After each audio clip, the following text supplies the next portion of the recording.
My name is Mian Zahid Iqbal. May the blessing and benediction of Allah shower upon you. آج کے میرا topic جس پہ میں ڈسکس کرنے جا رہا ہوں وہ ہے فرسودہ نظام تعلیم.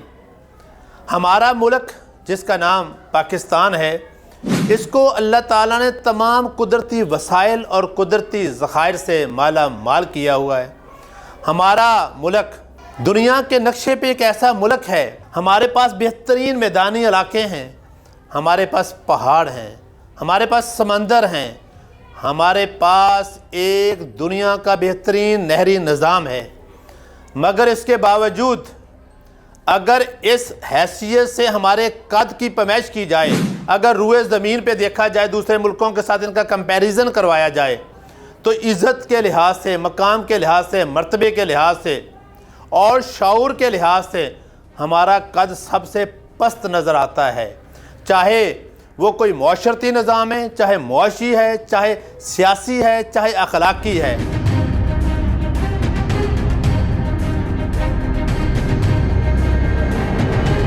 جب پوری دنیا میں وزٹ کرتے ہیں، ہمارے جو گرین پاسپورٹ کی جو رسپیکٹ ہے اس کو دیکھتے ہیں تو سر شرم سے جھک جاتا ہے کہ ہم کیا تھے، ہماری کیا رسپیکٹ تھی، ہم لوگ کس نیشن سے بیلونگ کرتے ہیں، ہم کس کی امت ہیں.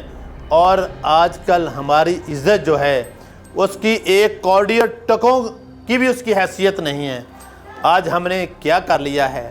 میری سوچ، میرا وہم، میرا گمان، میرا خیال یہ کہتا ہے اس کی سب سے بڑی وجہ شعور کی کمی ہے. شعور کس طریقے سے آئے گا؟ یہ تعلیم سے آئے گا. جس طریقے سے ابھی ہماری قوم کی آبیاری ہو رہی ہے، میرے خیال کے مطابق وہ دن دور نہیں جب ہم اپنی تمام معاشرتی اقدار کو طاقت و تراز کر دیں گے. ہمارا پورا معاشرہ افراط و تفریط کا شکار ہے. اگر میں بحیثیت ایک استاد، بحیثیت ایجوکیشنسٹ اگر ان چیزوں کو دیکھوں تو سب سے پہلے ہمارے پاس 4 فیکٹرز آف ایجوکیشن ہیں، اس کی 4 سٹیجز ہیں. سب سے پہلے سکولز ہیں، اس کے بعد کالجز ہیں، اس کے بعد یونیورسٹی ہیں، مسجد اور مدارس ہیں. کس طریقے سے ہماری بہتری ہو سکتی ہے اس کو ذرا غور سے دیکھیے. ہمارے سکولز جن کے میٹرک کے امتحان بورڈ لیتا ہے، سکول والے تیاری کرواتے ہیں. کالج کے F S C, F A, I C S, I com کے ایگزام لاہور بورڈ لیتا ہے، پشاور بورڈ لیتا ہے، کوئٹہ بورڈ لیتا ہے، کراچی بورڈ لیتا ہے. لیکن جو یونیورسٹیز جنہوں نے فل فلیج یونیورسٹیز ہیں، چارٹرڈ یونیورسٹیز ہیں، وہاں پہ تعلیم کے ساتھ کیا ہو رہا ہے بڑے ہی افسوس کے ساتھ کہنا پڑ رہا ہے. یہ جو آج ہماری ایم فل اور پی ایچ ڈیز کی ڈگریاں بچوں کو مل رہی ہیں، جو اس کے اوپر تھیسس لکھے جاتے ہیں اور تھیسس کے نام پہ بچے اور بچیوں کو جس طریقے سے بلیک میل کیا جاتا ہے، اگر آپ کو اس کی حقیقت کا پتہ چل جائے تو میں یہ کہتا ہوں کہ ہائر ایجوکیشن کمیشن والے تمام بڑی بڑی پرائیویٹ یونیورسٹیز کو کلوز کر دیں گے. یہ جو بڑی بڑی یونیورسٹیز ہیں جو وہ ڈگریاں دیتے ہیں، یہ ڈگریاں نہیں ہیں. یہ جو بچے ان کو فیس پے کرتے ہیں، یہ اس کی ایک رسید ہے.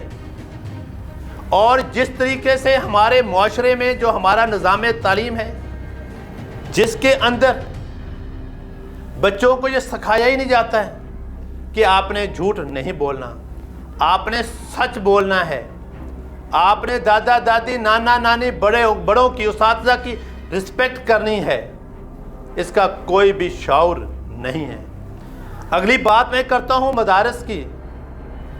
ہمارے کتنے افسوس سے یہ بات کہنی پڑتی ہے، ہمارے اس معاشرے کے اندر کرتارپور راہداری کے لیے، مندروں کے لیے، چرچز کے لیے کروڑوں روپے کے بجٹ بنتے ہیں ہر سال.